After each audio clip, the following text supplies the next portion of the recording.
C'est le 3 mars dernier qu'avait lieu l'inauguration de la Grainothèque ici à la bibliothèque Bertrand B. Leblanc à Lac-aux-Saumons.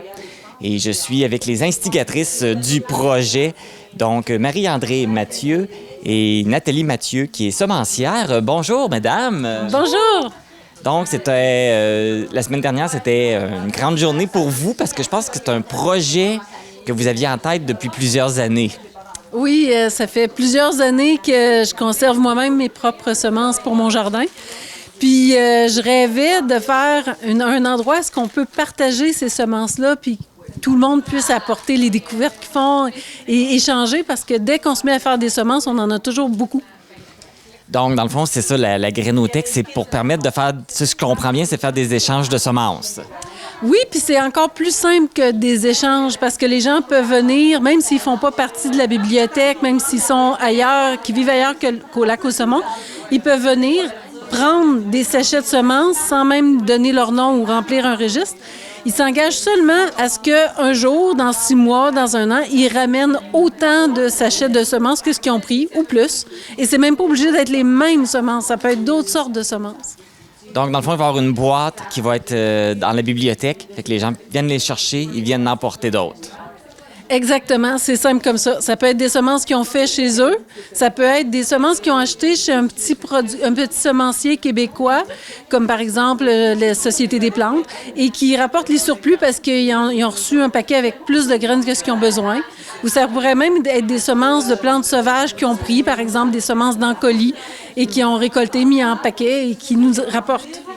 C'est quoi les avantages de venir dans la Grainothèque plutôt que d'aller acheter au magasin? Tous les avantages sont là, c'est gratuit. C'est fantastique. Puis comme Marie pourrait le confirmer, c'est la diversité, c'est l'idée de créer des semences qui sont faites pour l'environnement dans lequel vous êtes, pour la Matapédia, pour le climat, dans le fond. À force de cultiver des légumes ici, ils finissent par, si on conserve les semences de ceux qui ont bien produit ici, on finit par avoir des variétés qui sont plus adaptées à notre saison courte, à notre climat froid, qui vont mieux produire ici. Puis on va choisir ceux qui goûtent le meilleur, fait qu'on va avoir des variétés qui sont de plus en plus bonnes au goût en plus. Et là, ça va peut-être donner le goût aux gens de faire leurs propres semences. Mais là, quelqu'un qui commence, qui connaît pas ça, c'est quoi les trucs, comment ça fonctionne? C'est quoi qui est le mieux pour commencer? Le plus facile, là, ce serait sûrement des haricots, des petits pois ou les poivrons, les tomates. Ça, c'est la base. Des fleurs aussi, comme Marie dit, ça peut être même des fleurs sauvages. Juste qu'on sache où aller les chercher, les semences, et après ça, c'est très facile. Est-ce qu'il y a une marche à suivre quelque part? Est-ce qu'on peut aller sur un site ou je pense qu'il y a des livres qu'on peut consulter également pour nous aider? Ici, à la bibliothèque, il va y avoir les instructions dans un petit feuillet gratuit. Fait que les gens qui ont envie de participer, de fabriquer leurs semences, peuvent prendre le feuillet gratuit. Là-dedans, c'est écrit de façon simple par quoi commencer, comment faire ses propres semences. Et on a filmé la conférence de Nathalie aujourd'hui. Ça va être disponible sur le site de la TVC et sur le site par un lien de la bibliothèque ici. Fait que les gens vont pouvoir regarder la conférence pour savoir la méthode à faire. C'est ça, dans la conférence, tu donnais plein de trucs, là, comment faire pour les faire et après, comment les cultiver, comment les conserver et tout. C'est bien ça? Oui, c'est ça. C'est différent pour chaque légume, donc il faut vraiment savoir ce qu'on fait finalement. Mais y aller avec les plus faciles, là, pois, haricots et puis tomates, poivrons, puis juste avoir du plaisir, là, c'est ça qui est important. Est-ce que c'est accessible à tous ou ça prend absolument avoir un jardin ou comment ça fonctionne? C'est-tu vraiment n'importe qui peut faire ça? Ou... Bien, par exemple, quelqu'un qui vivrait en appartement, qui aurait un petit balcon, puis qui adore les piments forts, pourrait faire des semences de piments forts sur son balcon avec des plants en pot. Dans des petites jardinières. Dans des petites jardinières, ça se fait comme ça aussi. Oui. Aussi facile que ça, oui. Donc, il y a plein de façons, là. Le monde n'a pas vraiment d'excuses pour dire « Ah, c'est trop compliqué » ou « Je veux pas le faire ». Oh oui, même des haricots en pot sur le balcon, des haricots nains, ça se ferait. Fait que... Donc, c'est un beau projet. Est-ce que c'est juste une première étape? Qu'est-ce que vous avez l'intention de faire? Est-ce que vous avez l'intention de vous étirer, d'en faire plus, de contacter d'autres municipalités? Est-ce que vous avez d'autres projets?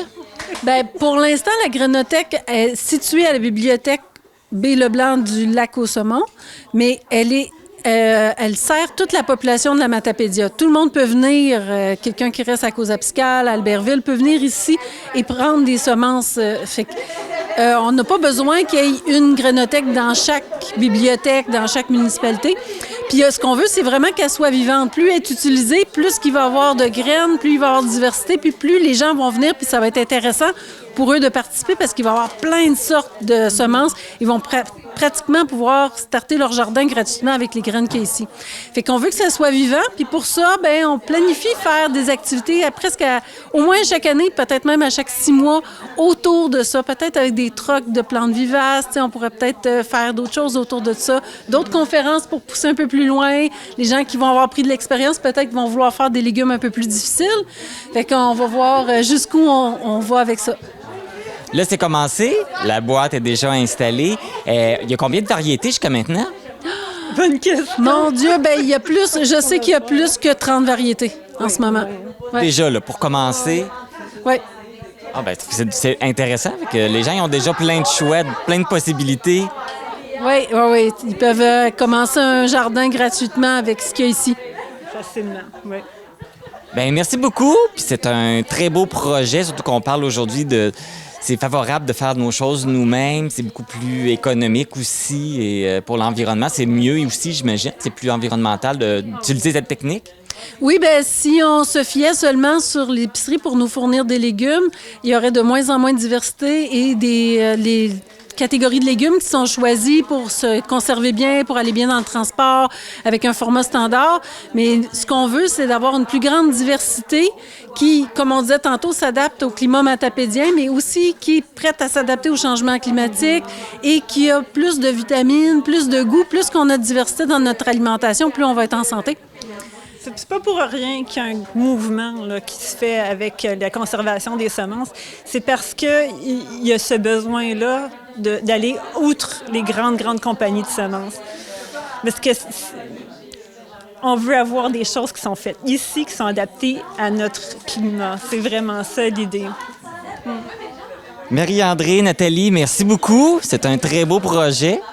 Alors, j'invite les gens qui veulent fabriquer leurs propres semences et venir échanger avec d'autres personnes. Bien, vous vous rendez à la bibliothèque Bertrand B. Leblanc à Lac-aux-Saumons.